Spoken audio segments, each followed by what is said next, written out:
presentation of True Life I'm a Thespian, Behind the Scenes Edition. I'm Leslie and I'm a thespian. A lot of people hear thespian and quite frankly think I said lesbian, which last I checked wasn't a profession, but what do I know? No, a thespian is a person who participates in theater. I am a trained, experienced theater professional. So what the heck does that have to do with being an EBT? Well, I believe that all the techniques and skills and disciplines that I've developed in my career make me an excellent and unique candidate, if you can think outside the box. So, let's introduce you to the team behind True Life I'm a Thespian. A lot of people see plays and they clap it up for the actor, and that's fine. That's good. Hey, don't get me on the stage for a bow. I don't like the attention. But a playwright is the absolute center of any production. I mean, we literally create the raw material everyone is working around. It's not just some character speeches. I mean, we make whole freaking worlds. And if the process isn't cohesive, if the script doesn't flow, the play's probably gonna be a bust, you know? It's all on our shoulders first. Are you kidding? First off, any good playwright lives for words. They probably like books more than people. A quality playwright is a big idea person and a detail-oriented person rolled into one. They have the gumption to see it through. Obviously, or they'd never finish a story. Playwrights may not be the loudest people or the center of attention types, but they certainly have a voice. A clear, opinionated voice. They're visionaries. And they believe in anything being possible because on paper anything is possible. Vessels of pure imagination. Well, let me begin by saying I love my job. Anyone who discovers that they have a myriad of interests and wants to have their hands in a lot of pots should definitely consider directing. Being a director is being a visionary. Every aspect of that stage, every little nuance, we piece it together. We approve it. A quality director is extremely adept at managing and delegating. We also have to be able to read people. Oftentimes, we cast the actors and we approve our stage managers. I have to be able to give a directive to a stage manager and trust that it will get done. That I don't need to go behind them and clean up the mess, so to speak. This frees me up to do whatever else needs my attention at the time. In the same light, a well-cast production is vital to its success. And as little as an hour must be able to meet a person, push the artistic limits, observe their reactions, and ascertain whether or not they fit the role they are auditioning for, and whether or not they mesh with others in a way that works. That means I have to be a quick judge of character, literally. Either way, it's a roll of the dice, but if you're good, usually it turns out alright. Oh dear, I'll be absolutely miserable. They will probably make it as a high intensity corporate manager or teacher. Oh, absolutely. Often you run across that novice actor who is full of raw potential but hasn't learned how to harness it properly. It's not about me teaching you to be sad. Your side is not my side. It's about me teaching you the process of finding out what your side is and using that truth to portray sadness better. It's use what you got mentality. Or as Tim Gunn would say, make it work. You also have to have a lot of confidence as a director. There's no time to second guess yourself.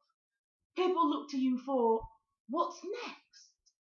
Even if you change your mind, you don't do so confidently, others won't trust in your ability to lead the ship.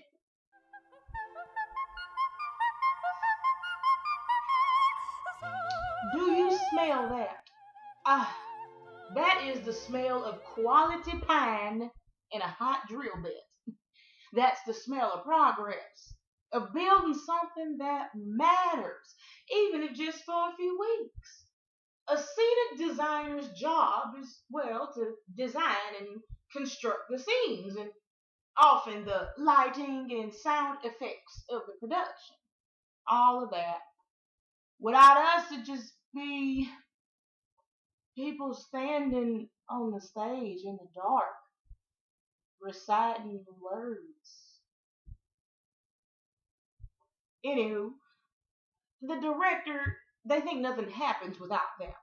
But truth be told, unless you got yourself a fantastic drawn hand in a director, they just throw a bunch of flowery language at you with a few specific details. So first you gotta be an interpreter. It's my job to take that abstract poetic fluff and make it concrete or plywood. That is a different kind of intelligence. To take the abstract and translate it in a way people can understand. Not easy stuff, I tell you, and I don't get it right 100% of the time. Can't be afraid to ask questions and check in with the director, make sure it works. In addition to translating her vision, a scenic designer has to be a logical pragmatist. Yeah, I said logical pragmatist. Didn't think I knew big words, did you? We have to build and create with a budget in mind and with safety in mind. We have to be willing to say to a director, your original idea on this stage will result in injury. Can't be afraid of critique or healthy confrontation.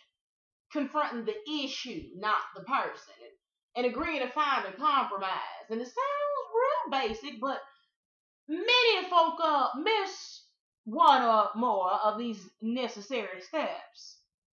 Nowadays, these overpriced shrinks call it conflict resolution.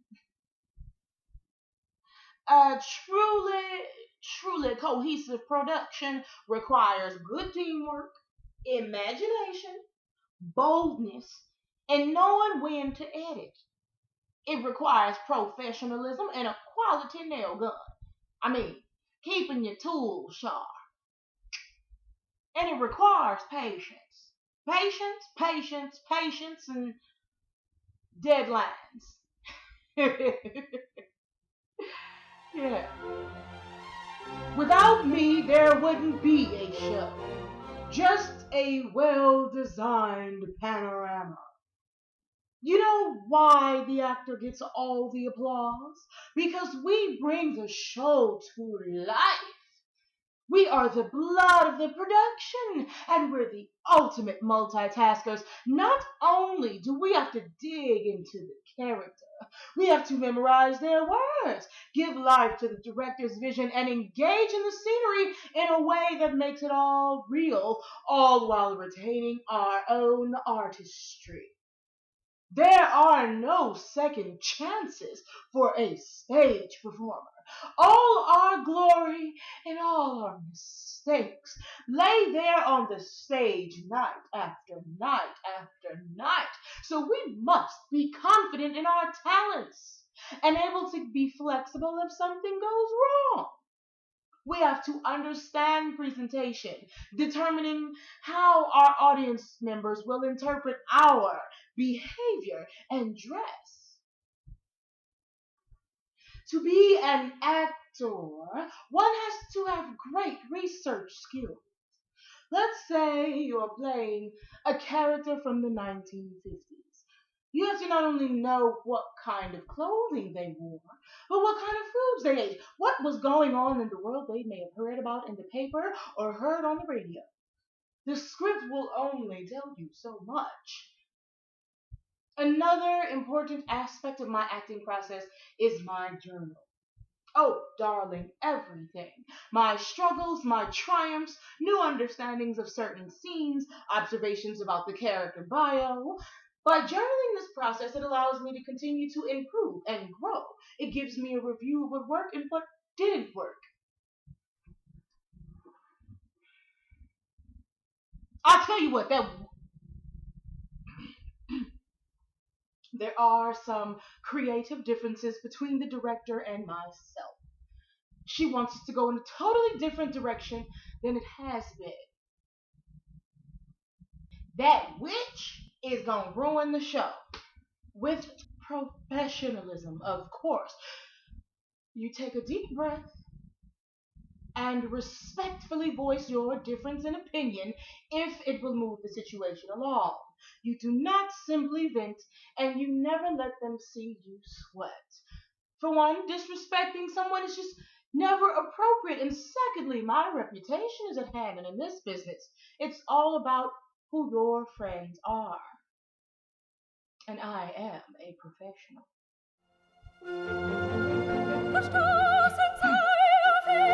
Sure, you got directors, actors, all these celeb staff members, but the backstage manager is vital to the show, bet you me. What do? I make everything happen. Definitely one of those inconspicuous type positions. In fact, the best stage managers are the ones you don't see. They get the job done. They make it seamless and they don't wait around for praise. Their focus is on make it happen. Absolute team players. For them, it's not about ego. It's all about the finished product. It's all about a well-run show. Our pride is in our good works. In fact, hey, where you going with that prop? Excuse me. Duty calls. Well, there you have it, folks. A lot of different skills go into being a good thespian. And if you're like myself and have experience with a lot of different roles, then you probably have experience with a lot of different skills. Let's go over some of the ones we heard today.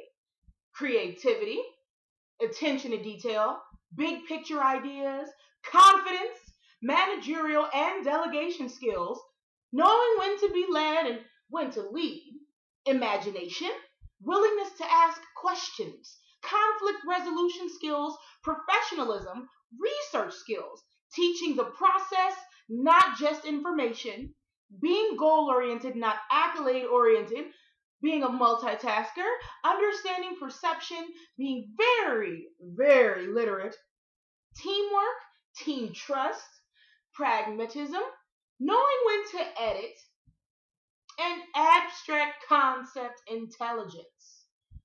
Surely someone with all of these skills and talents would make an excellent EBT. At least that's what I think, and I hope you'll think so too. See you at the interview.